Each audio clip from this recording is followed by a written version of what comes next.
चलिए आइए तो हम अब चैप्टर नंबर 4 स्टार्ट करते हैं। चैप्टर नंबर 4 बराबर।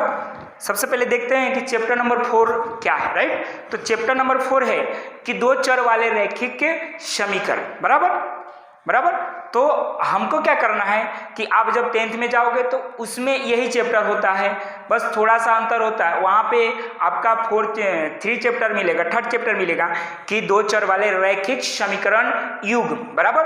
और आपको यहाँ पे क्या मिल रहा है कि दो चर वाले रैखिक समीकरण, बराबर। चलिए तो अब क्या करते हैं कि दो चर क्या होता है, क्या है चैप्टर का नाम, दो चर वाले रैखिक समीकरण, राइट। तो सबसे पहले हम दो चर बोलते हैं, राइट। तो दो चर के बारे में समझते हैं, राइट। तो जब भी हम क्या करते हैं, कोई भी इक्वेशन, कोई भी समीकरण लिखा जाता है ना, तो कई बार उसमें हम एक चर लिखते हैं, कई बार हम उसमें दो चर लिखते हैं। जैसे कि हमने एक इक्वेशन लिखना है तो हमने लिखा 2x² + 6x + 7, बराबर।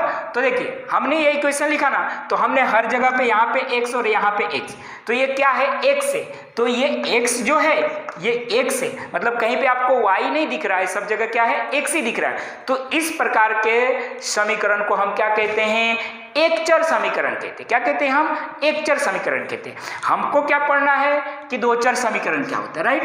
दो चर समीकरण क्या होते हैं, तो मतलब कि ऐसा समीकरण जिसमें चर क्या हो, दो हो, उसको दो चर समीकरण कहेंगे। जैसे कि सपोज दैट क्या लिख दें हम, जैसे हमने लिखा x + 6y = 10 लिख दिया। तो देखिए इसमें दो चर है, एक यहाँ पे x है और दूसरा क्या है, y है। तो इसी चीज को हम क्या कहते हैं, दो चर कहते हैं, राइट। अब उसके आगे बढ़े तो रैखिक समीकरण, बराबर। तो हम देख लेते हैं कि रैखिक समीकरण क्या होता है, राइट। तो हमने दूसरे चैप्टर में ये चीजें पढ़ा भी था, राइट।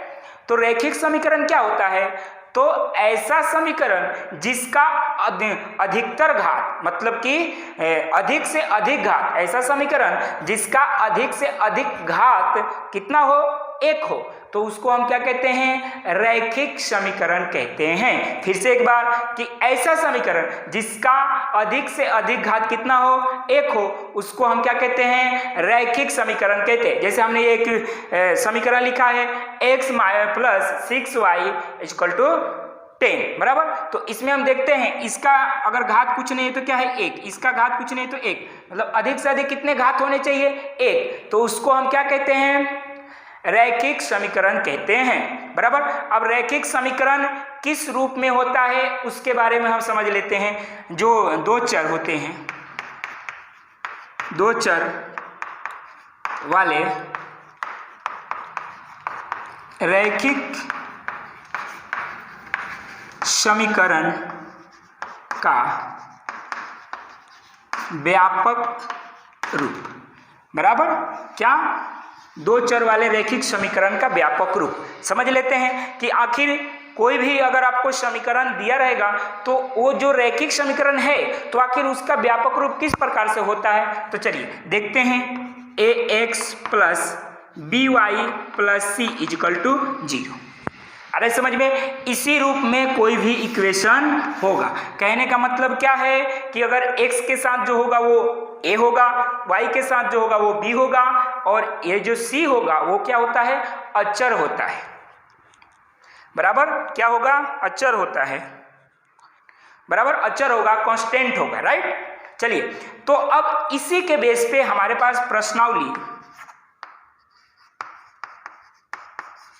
4.1 के कुछ क्वेश्चन है, बराबर, जिसमें अपने को क्या करना है, समझने की कोशिश करना है, सॉल्व करने की कोशिश करना है। जैसे कि प्रश्नावली 4.1 में देखिए आपका लास्ट वाला जो क्वेश्चन दिया है ना, उसमें आपको लिखा गया है कि आप a, b और c का मान बताइए, राइट। क्या बताना है, a, b और c का मान बताना है। तो हम यहाँ पे 2-3 क्वेश्चन लिख लेते हैं। जैसे 2x + 3y = 9.35।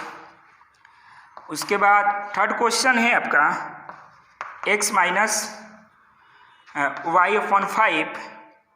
-10 = 0, बराबर। ये दो क्वेश्चन है, इस दो क्वेश्चन को क्या करते हैं, हम सॉल्व करने की कोशिश करते हैं, राइट। तो देखिए हमारे पास व्यापक रूप क्या होता है, A X plus B Y plus C equal to 0, मतलब कि इजिकल टू के उस साइड क्या होना चाहिए, 0 होना चाहिए। तो यहाँ पे देखते हैं उस प्रकार से है क्या, हाँ तो उस प्रकार से है, लेकिन इजिकल टू के उस साइड 0 नहीं है, ये 9.35 है। तो हम क्या करेंगे, इसमें 9.35 को इस साइड लेकर चले आए तो उधर क्या हो जाएगा, 0 हो जाएगा। तो इसको सॉल्व कर लेते हैं, 2x प्लस 3y बराबर। अब ये इधर जो है वो क्या है, प्लस में है, तो इस साइड आएगा तो क्या हो जाएगा, माइनस में 9.35 बार बराबर इक्वल टू क्या हो गया, 0। अब देखिए ये और ये एकदम सेम फॉर्म में आ गया, राइट। अब अपने को क्वेश्चन में क्या बोला है कि आप a, b और c पहचान करके लिखिए। तो यहाँ पे हम देखते हैं a क्या होता है, राइट। तो हमने देखा a क्या होता है, जो x के साथ होता है, जो वैल्यू x के साथ होता है ना उसको a कहते हैं। यहाँ पे देखो व्यापक रूप में हमने लिखा है कि x के साथ जो होगा वो क्या होता है, a होता है। तो यहाँ पे x के साथ क्या है, 2 है, तो a की वैल्यू कितनी हो जाएगी, 2।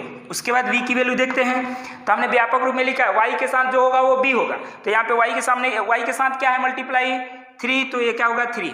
उसके बाद देखते हैं हमने c पढ़ा था, अचर होता है, तो उसके बाद c, तो c कितना है हमारे पास, ये रहा -9.35 बार हो गया। ये अपने पास पहला क्वेश्चन सॉल्व हो गया, राइट। अब दूसरा क्वेश्चन सॉल्व करने की तरफ जाएं तो यहाँ पे क्या है, x minus y upon 5 minus में 10 इक्वल टू 0। तो देखिए ये तो है सेम इसी फॉर्म में है, लेकिन थोड़ा क्या है, ये अपॉन में दे दिया गया, राइट। मतलब कि y के अपॉन में क्या है, 5 है। तो हम क्या करते हैं, इस अपॉन को हटा देते हैं। हटाने के लिए क्या करना पड़ेगा, अपने को इसको सॉल्व करना पड़ेगा। तो हम यहाँ पे सॉल्व कर देते हैं। इस क्वेश्चन को एक बार फिर से लिख दे, x माइनस वाई अपॉन में 5 माइनस 10 इजिकल टू कितना, 0 बराबर। यही क्वेश्चन है।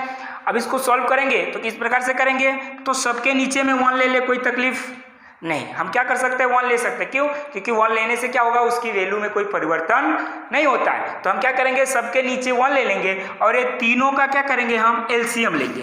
तीनों का एलसीएम कितना आएगा, 5, राइट।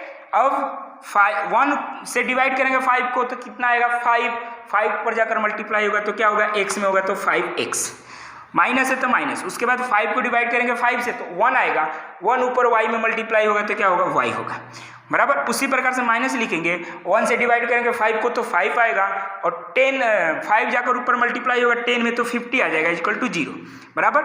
अब ये जो है ना, इनके डिवाइड में है तो उधर जाएगा तो मल्टीप्लाई में। यहाँ क्या बचेगा, 5x माइनस वाई माइनस में 50, ये जाएगा उधर तो 0 से मल्टीप्लाई हो जाएगा तो क्या हो जाएगा, 5x minus y minus 50 equal to कितना होगा, 0। ये आपका इक्वेशन बन गया। जैसा ए रूप था व्यापक रूप, उस रूप में ये क्या हो गया, हमने इसको कर लिया, कन्वर्ट कर लिया। अब हम क्या करेंगे, ए बी को फाइंड कर लेंगे, राइट। तो x के साथ जो होता है वो a होता है बराबर, और b जो होता है b के साथ में क्या है, यहाँ पे कुछ भी नहीं है तो क्या है, माइनस में है, और कुछ भी नहीं है तो क्या होगा, -1, राइट। उसके बाद c कितना हमारे पास दिया है, -50 बराबर। तो इस प्रकार से क्या हुआ, आपका एक्सरसाइज 4.1 क्या हुआ, कंप्लीट हुआ। इसी प्रकार से आपको क्या करना है, a और b c को क्या करना है, फाइंड आउट करना है, और क्या करना है, आपको लिख देना है। बस इतना ही सिंपल सा है। बस आपको ध्यान रखने वाली जो चीज़ है कि आपको ये व्यापक रूप हमेशा क्या रखना है,